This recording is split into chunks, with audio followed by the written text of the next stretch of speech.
We're back. Of course, we had to be back. Welcome to another again, and welcome to another edition of Get Found and Be Seen. And Be Seen with co-host Carl Alleyne and Monte Armstrong. Here we are. Another edition, another strong episode. And Monty, I'm fired up about today's topic. Overthinking, the silent killer of confidence. What a great What a great title. I love it. Man. It's interesting to focus right on into that, because really overthinking can be the silent killer of a lot of things. True. Isn't that true?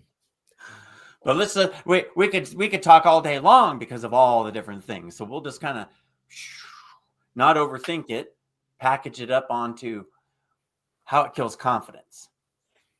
Concise. Yes, indeed, Monty. Yes, indeed. Man, overthinking, and it's funny. I'll say this too. This is from my book, actually, the first chapter. And honestly, this is one of my favorite chapters. And maybe we can start with this defining what is the definition of overthinking. What do you think about when you think about overthinking? How about that? Well, that was that thing of the silent killer of a lot of different things. So overthinking, I think of rabbit holes. That's what I think about overthinking is that, I'm going down and since I'm overthinking, I'm going way off course.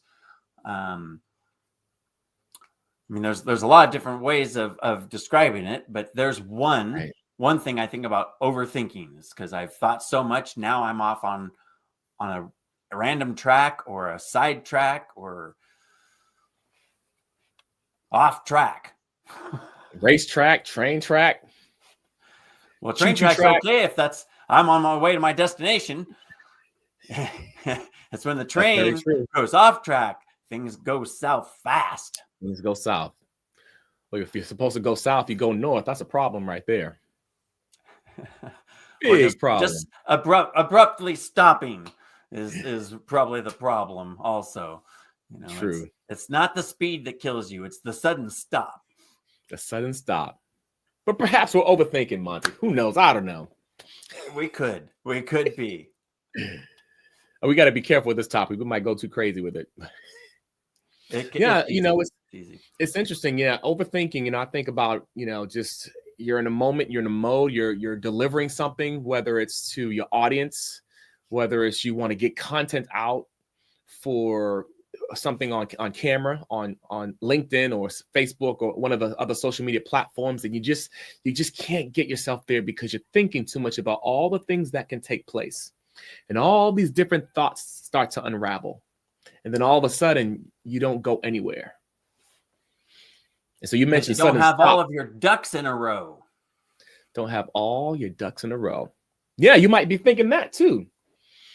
And sometimes for a lot of people, they're super skilled, super ready, but they're thinking they don't have all their ducks in a row, and so they don't do anything. So it's interesting. They are constantly looking for the perfection. They might have them all in a row. Oh, this one I could line it up a little bit better. Oh, this one's not quite the same shade of yellow. I need to swap that out. Right. Instead of focusing on the creativity that you already have and what the value you already have to give to someone. You have that ability, but you get stuck. So yeah, this is an important topic, Monty. And I know a lot of people can have that struggle. I know for me, sometimes I had that struggle with it. I have a very analytical mind, and so I easily overthink things. Now, if you are, constructing a bridge or something, that it's probably better to overthink things a little bit. But there are other things that, why is it a mistake to overthink? What are the repercussions? What's going to happen? Well, you're not going to take action. That's the biggest thing about overthinking, is because that if you're thinking, you're not doing. Right. That's true. It's interesting too. Like, I love the fact that you said that. You could pause, you could stall, you could freeze. You don't take action. And also, sometimes one of the hard things too, I noticed too, with just even being a coach with helping people on camera, and even the whole performance aspect. Sometimes you could kind of ease into something, which is not bad, but you don't go at your fullest potential, and then at the end of that presentation or whatever, you have regret because you were so busy overthinking while you were going. You didn't get a chance to unleash. Which is interesting and ironic that you would be overthinking at the end about the presentation you just gave. Right. I should have done it differently. It didn't solve anything. Right. And as opposed to enjoying the moment. Enjoying the moment and say, you know what? I just created something. Wow. Fantastic. That really builds much more momentum when you deliver. Yes, I agree. Doing. Not without thinking. Right. There's a balance. We don't want to pendulum swing from one side of always thinking and not doing to always doing and not thinking. Right. Somewhere in the middle there, we've got the right amount of stuffs to make it all happen. Right. And that balance, what you talked about, I like to call it sometimes your flow. You get into that flow. You're able to think because you got to strategize. And it's funny, because I also work with singers too. When I work with the singers, I'm like, you're constantly making choices. It's the same thing as speaking, except you're just public speaking with melody and rhythm and snaps and movement sometimes. Well, although I put it all together. Specific movements and things. You have movement anyway. Right. That's a different chapter of your book, though. So let's hang on. Let's not overthink this. Let's not overthink it. Right. But it's important to understand that you are strategizing, you are thinking, but you're not overthinking. So the word you use, balance, is the perfect word, because once you can find that balance, you're able to get into a flow, and then you get more used to it. I like it as a recipe. Recipe. Tell me more. The right mixture of things in the right way. Do I bake it? Do I fry it? Do I saute it? Deep fry it. Oh, now I'm getting hungry. Right? Man. But so it's important. Let's move on. Let's move on to the common reasons why people end up overthinking. Yeah. What's your personal experience? What thing triggers you to overthink that, especially, and how do you know that? Well, the times that you say, gosh, I've been overthinking this. What caused that overthinking to happen? Right. And for me specifically, well, that's a question for the audience and for me. Well, for both. You're the proxy for the audience. So I'm asking you directly so you can give your story on that tape. Mm-hmm. So I think some of the reasons are, there's a lack of focus. And that's a generic way of, it's a generic phrase, but it's so important. Like I mentioned too, you got to have a strategy. A strategy is important. And then it's kind of like our bodies. We do certain things and we have to trust our bodies. Walking. We don't want to overthink. Just walk. But you have a strategy to walk. So it's the same thing if I'm doing like public speaking, or if I want to do something on camera, for example. Here's an example. I could create a little script if I want. And I don't have to follow the script, but I can know the body in which I'm going to speak it and deliver it. I could talk to myself and say, okay, I know I need to breathe. I know I need to take my time, and I know I need to have a conversation, and then trust that process. But if I don't, I'm not focused. So that in that context, that's what I mean by focus. lack of focus. And trust in yourself. That's great. I like what you said there, that focus. Lack of trust in yourself leads to lack of focus, being the side effect of overthinking.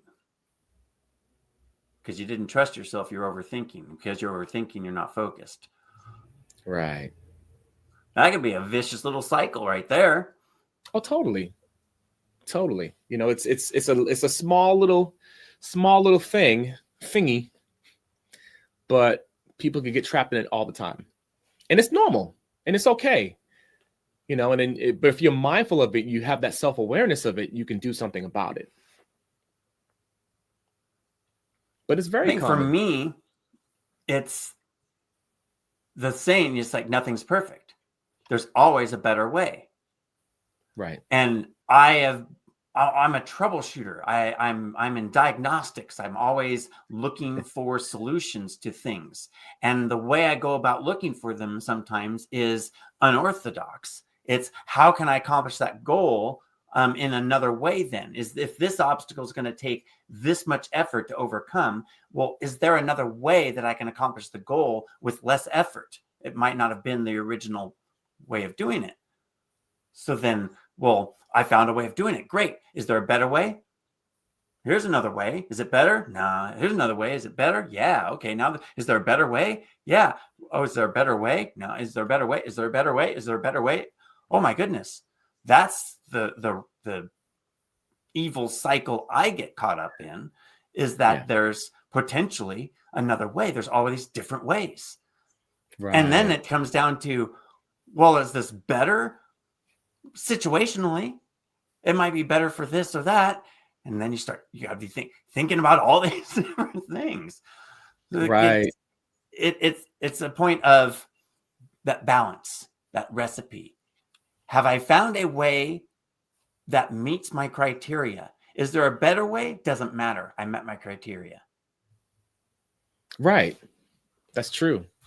And if anything, you know, I love that journey you talk about, Monte, and I love your background. And I feel like that's why we complement each other so much. I come from the opposite direction, you know, where, okay, well, being in the entertainment industry, you go to audition and it's all about how you deliver. And also, if whether people took a lunch break or not, depending on whether you might get the gig.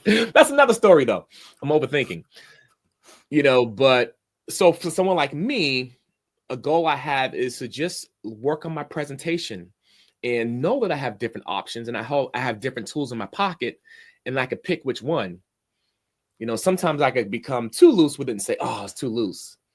Or I'm focused on the execution and I'm not just focusing on being in flow and having fun with it. And then I can miss my whole experience. It's kind of parallel to you, but it's coming from a different direction. It is. Yep. It is, because I'm looking at, here's this question, here's this problem. Let me invest some time into looking for patterns and doing these things. Whereas I'm in front of these people and they've just asked me to do something. I have a finite amount of time to do that thing.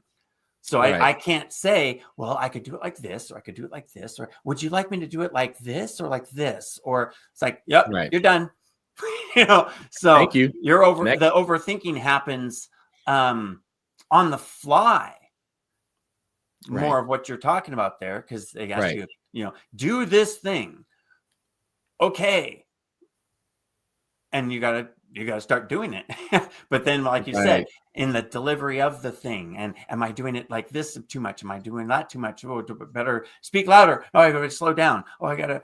There's just the different format. Just very interesting. I do. When you said it comes from two different angles, it was like, wow, does it ever?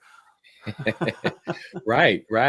And even in the midst of that experience that I have, it's an opportunity to grow and to have the toolbox, and where I'll execute from instinct, which is important, because the more I learn how to operate from instinct, based off of my knowledge, based off of my skill, the faster I grow.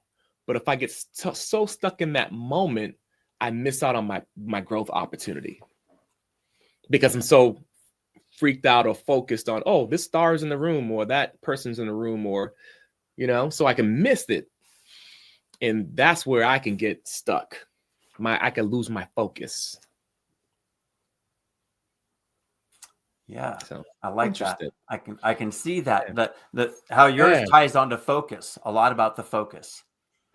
Right. And for me, it's being too focused. Or maybe not. Maybe by looking for so many different solutions, I'm not focused enough on the one that meets the criteria the quickest. Yeah. So there's an interesting self-awareness analysis right there, where one could be thinking it's one thing, but then again, with another person's point of view, if you can step over there and get that point of view and say, oh, wow, there's another angle on what I'm feeling, what I'm experiencing, what I'm seeing, what I'm doing. Right. Does that mean I need to change what I'm doing? Not necessarily, but it's great to have that other perspective, because it can either validate or support or refute. Right.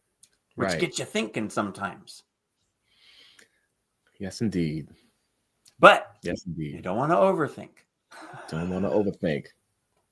And here's another thing, Monte. I think about fear of mistakes, which I mean, it's it's kind of like the other one we talked about, or nervous. Let me back up. Nervous delivery, being nervous in my delivery. Woo wee! Can you relate to that one? Oh yeah. Being nervous in your delivery. I was going to say, I think that you can see my progression through the podcasts and see that, when you're first starting out, you're going to be nervous. Right. Even when you say, I'm not nervous, there's just certain things that kind of stand out more. Right. It's funny. I think about nervousness and then the zone I'm in. It's funny being in the prime with the kids. I don't, I think about nervousness, but also something I attach to it, which can have a little bit of nervousness, is exhaustion. That's a big deal though, because it affects your mental, and it could affect how you show up. And I've been in experiences where people can look at that, whether it is or not. A lot of times it's not, but sometimes people can look at it as a nervous expression, and it's not. I'm just exhausted, and I'm navigating through it, and I'm figuring out how to do it. So for me, that's having 5 kids. It's like that definitely tacks on to that. I think about that when I think about nervousness, because even whether I feel it or not, it could be perceived that way. Yeah, the perceived part is the part you can't control. True. You can try and be self-aware and help affect it, but you're not actually in control of it because it's somebody else's filters, and you can't control that part. So all you can do is the best that you can do. Right. Now, here's a funny thing about it, because now this is it's on topic, but there are ways you can control it as far as perception, and those are tools that I like to give out as well when I'm coaching. For example, giving more charisma or breathing more. But sometimes if you're not careful, you're too exhausted, you may not be thinking about that. So, right, because that takes strategy, that takes thought process to intentfully deliver. Because again, the part you can't change is their filters. All you can change is what you are presenting to see if you can bypass or affect or move around or something with their filters. Right. So you can't control how they think, but as far as part of reading your audience, but that's another chapter in your book, and we don't want to overthink this. Let's get back to the right point here. That's right. Here we go. So, but yeah, so for me, that's what it is, for me, that could be tagged on. So there could be people out there who could struggle with that as well. But nervous delivery, that's normal. Right. And that also can be affected by the medium, the audience that you are in front of, if it's unfamiliar. So Right. for me, I would be experiencing much more nervousness if I was in front of a live audience that was much larger than I've ever been in front of before. Yeah. Makes And I sense. think if Normal. I was potentially in a podcast with a big name celebrity, I might have more nervousness. I might have more overthinking involved.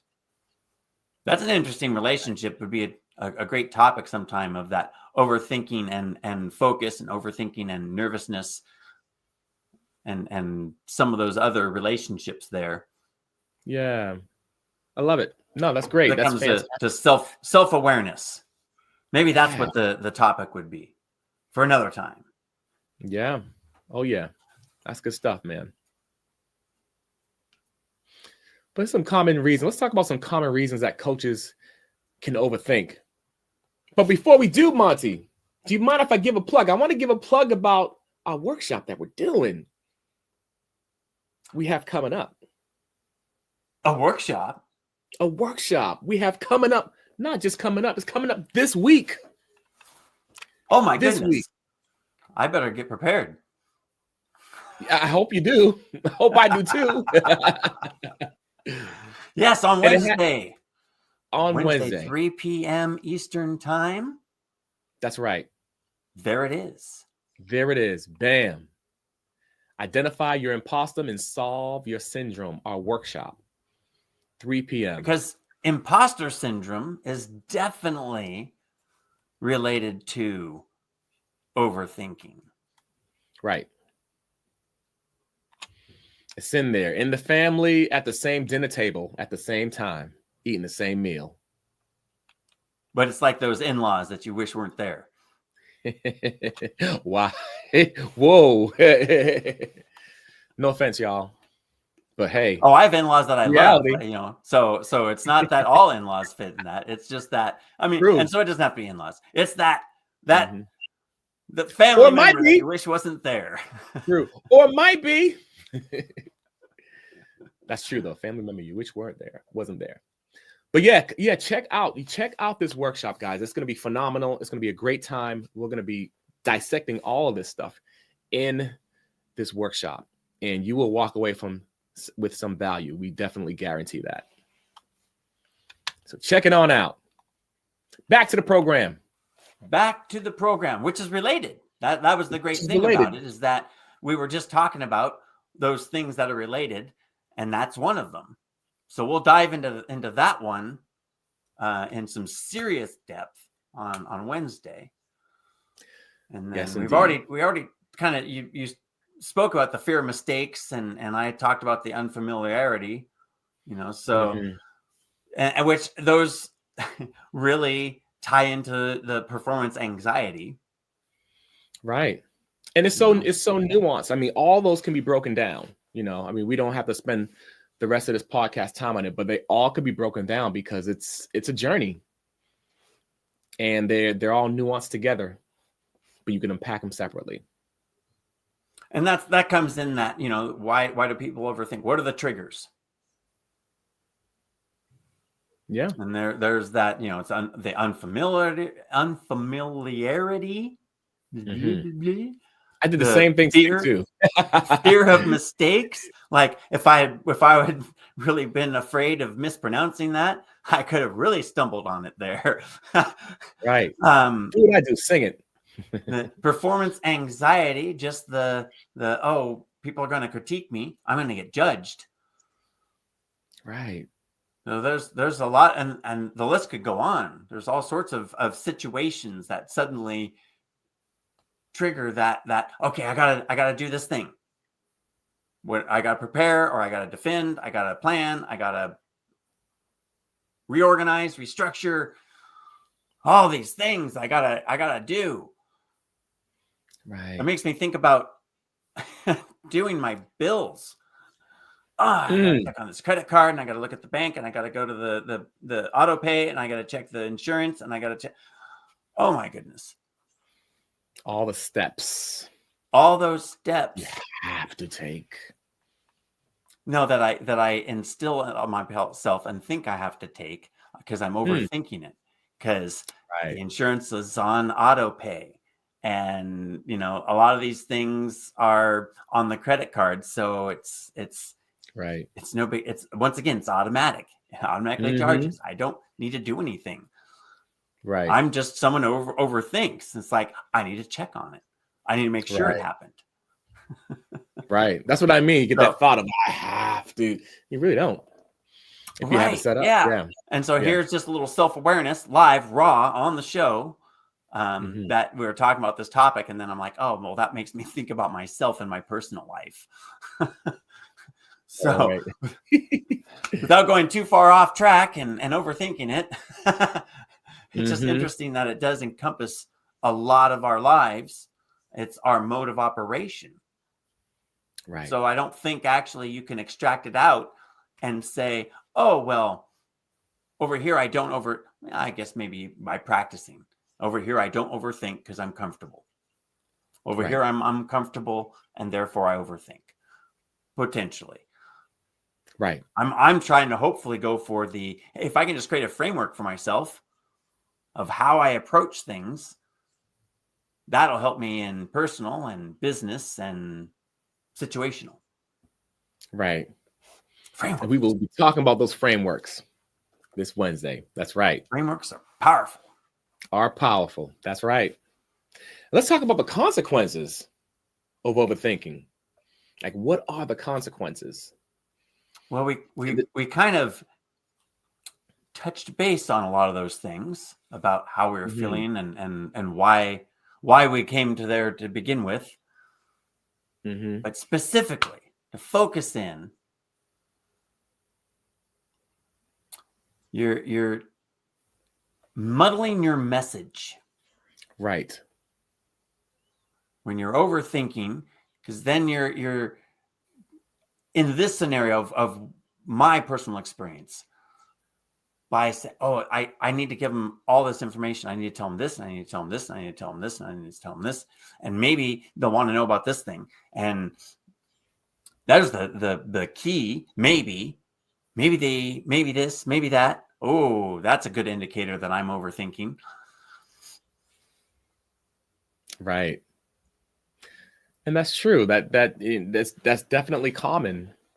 And it's easy just because you're not secure that you're giving them what they need. Where some people, they just want a simple result to get unstuck, but you're going to give them the whole kitchen sink. Well, there's the thing. It's like they need the next step. And then I'm worried about, well, there's a little bit of ice, so it might be slippery. Oh, well, you're wearing Birkenstocks. Oh, well, there's water underneath here. Oh God, the wind's blowing from the north. Careful when you step. Right. So true. So there's the overthinking. It's like they're never gonna. I can't help them take the step because I'm cautioning them to do all this stuff. Or it's me. I need to take the step, but I'm trying to be cautious. I don't want to mess up. I don't want to misstep. Right. And I could definitely. Now, if it's over Niagara Falls, that might be really, really important. Very important. Each step, each move. Every move. But if it's just I need to get this project going, I need to do this thing, I need to give this webinar on Wednesday, I can easily overthink that one. Yeah. There's a lot of steps. Absolutely. Yeah, absolutely. That's so true. And then also I think about loss of connection. That ties in with it. That people could lose connection if there's a lack of clarity. And there are ways you could even combat that, just in case, even if you do, you could even get back on track. There are ways you can do it. But sometimes that could be a consequence. It leads into it there, really. If your messages start getting muddled, then there is less connection happening, less resonation happening.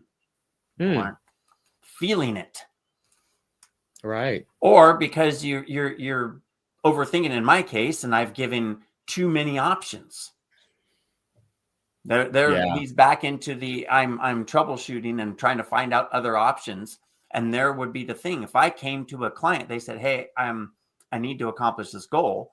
My website needs to do this thing, and this needs to happen. It's like, okay, great. Here's the 12 ways we can make that happen. Okay, Monty, which is the best one?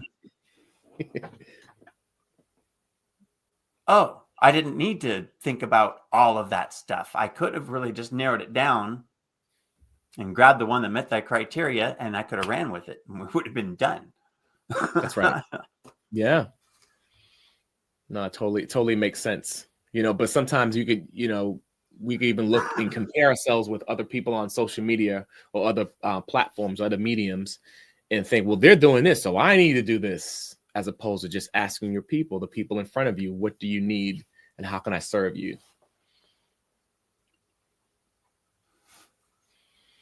That's the easy one. I think that lies in there to the ending thought on that topic, that once you have a loss of connection and once you are being muddled, then your credibility, you're eroding your credibility away.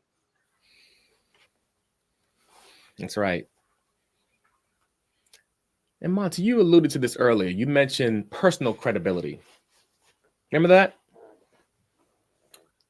Sure. And I say that because I tend to want to say that first, because your personal credibility is most important. Who cares what other people think? If you're intact with your personal credibility, know your core and where you want to go, that's very important. Now, your credibility with your potential customers or your audience, that's important as well. But erosion of credibility, that can take bloom. What we talked about earlier, that has to deal with your personal credibility in a lot of ways. But with your credibility with other people, that is important as well. But I wanted to stress that for sure. Right. No, that's a great distinction. That's a great distinction, because essentially what you are describing, if you are eroding your personal credibility, yourself, how you feel about yourself, that's right. Another form or another description for imposter syndrome. True. You're questioning if you're good enough to be where you're at. Right. So there's a interesting, once again, relationship on all these different things, where it's not, hey, I have this one thought process that's a problem, or this other thought process that's a problem. It's I have a cycle of thought processes that are causing a problem or series of problems. And I'm not going to be able to solve the series of problems by addressing one point. I need to look at the whole journey, the whole cycle. Right. Yes. Wow. I'm so happy you said that. Because that in and of itself is a journey. It's important to be trained, if you need to be trained to do that. And it's a continuous journey too. It's not right. One of those destinational journeys that, oh, now I've accomplished the goal and I'll move onwards. Because it's your mode of operation. So that's a transit. That's a cycle. You're doing that over and over, and maybe you change the route that you take, but it's a mode of operation. So you're going to continue to use it. And if you can identify, hey, every time I go down this road, I hit that big pothole. Well, why don't I just turn a block sooner and take a different road, and I'll get there smoother. Right. But if you hadn't been traveling down the road in the first place, you wouldn't have known to do that. That's right. And I like to say that's your personal transformation. That journey is your transformation. Absolutely. And that's the most important thing, in my opinion. So I love that you said that. That is an absolute. And yes. And so again, we want to remind you, hey, check out our workshop. We're going to talk about that. And you may walk away from this thinking, you know what? I'm a little familiar with this, and then you may end up experiencing this imposter syndrome after this workshop or after this podcast, or you might have been thinking about it all along. You may be in. We're talking to different people in different places. No matter where you're at, this workshop would be for you. Yeah, and I like how you mentioned that, where because now we've been talking about it, that maybe now you're going to start having them, but it's not actually the way it works. It's that you start noticing that they're there. So I've talking with our friend Anza and came up with the description. I just saw a new car. This are new to me. Look at this car. I've never seen one of these before. This looks so cool. I love this car. I'm going to buy this car. So you buy the car and you drive home, and on the way home you see 12 more of them. Right. Now, it's not that because you bought the car, suddenly there's 12 more on the road. It's that you are now attuned to it. So now you're being aware. So that's really powerful. I wanted to point that out, that if you listen to this and then you're watching this and then you go, wow, I'm starting to have some of that stuff they're talking about. I feel like that. When Carl described that was how I felt this other time. That's just being aware. And that's just saying, hey, the workshop's for you. It's for you. So in the workshop, we're going to talk specifically about ways to combat imposter syndrome, but really it could help with overthinking, since overthinking and imposter syndrome are linked. Right. So we're going to be talking about things that you can do. Let's really quick, before we wrap up the show, talk about things that people try or are misguided with. You get all kinds of suggestions, especially from family members, on how to handle things that don't work. And or that's what people use as the mechanism, and it's not working. Right. Yeah. So what is your, I don't want to say favorite, because my favorite one, undesirable thing. So what is the most prominent? What is the one that you see or you like to help demystify or debunk? Well, there's not one particular one that stands out to me, because they're all important. But definitely, I think about when people say, just be yourself. Just be you. Now, don't get me wrong. There's some truth to that. Just be yourself. But you don't want to ignore the fact that you need training. We all need training. We all need to continue to develop our skill sets, especially if you want to present something on a certain platform in a certain manner. It's not just, hey, just be yourself. Yeah, you want to be authentically you, but what does that mean? You want to be able to unpack that and get the training you need if you need training. So that's the way I demystify that.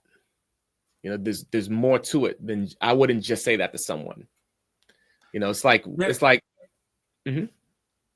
2 points on that you sparked by saying that.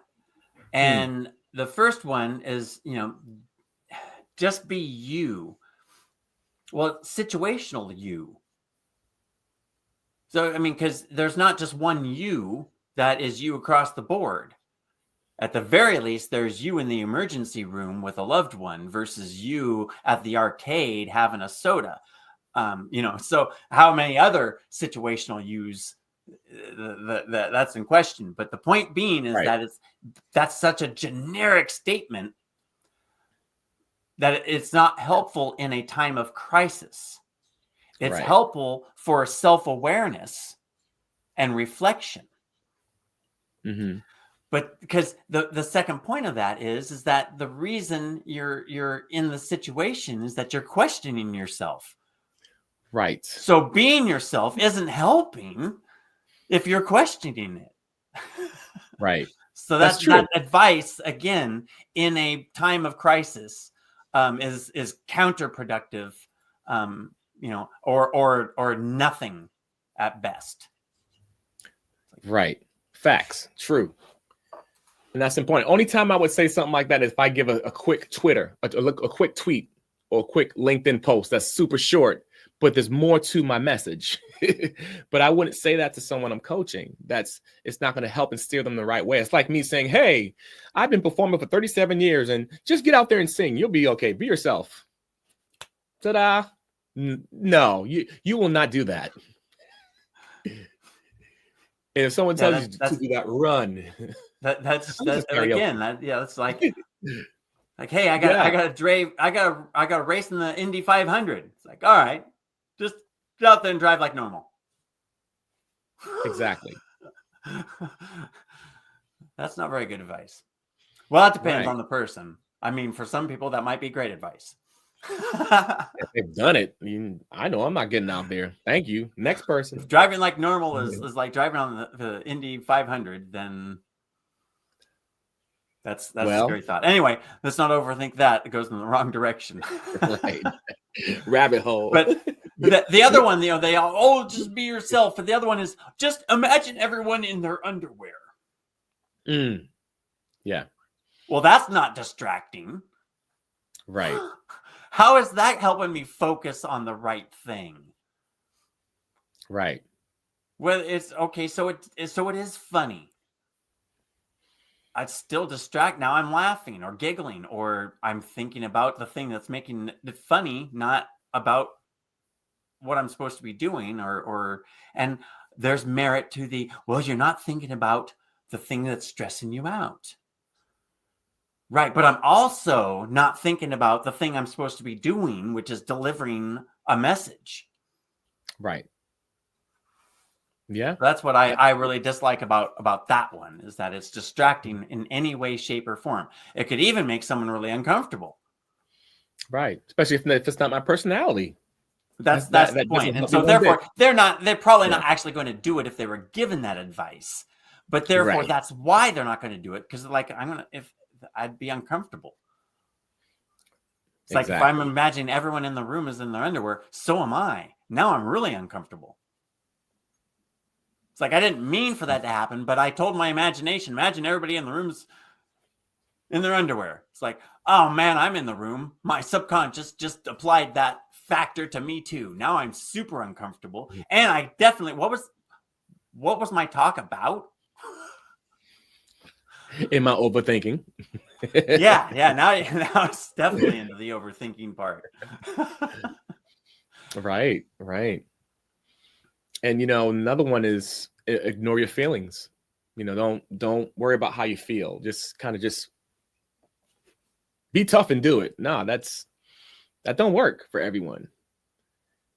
I think if anything, even for me, when I'm coaching people, I'm like, you need to be aware of your feelings, because you're engaging emotion. So you got to think about your emotion. You got to think about your feelings.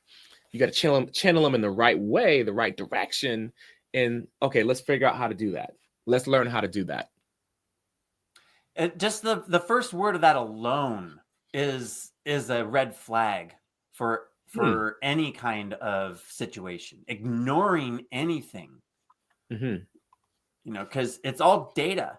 Now, how much thought process goes into it is adjustable, but flat out ignoring something, postponing when you think about it. Now I'm going too deep. Now we're going too far. Save that for Wednesday.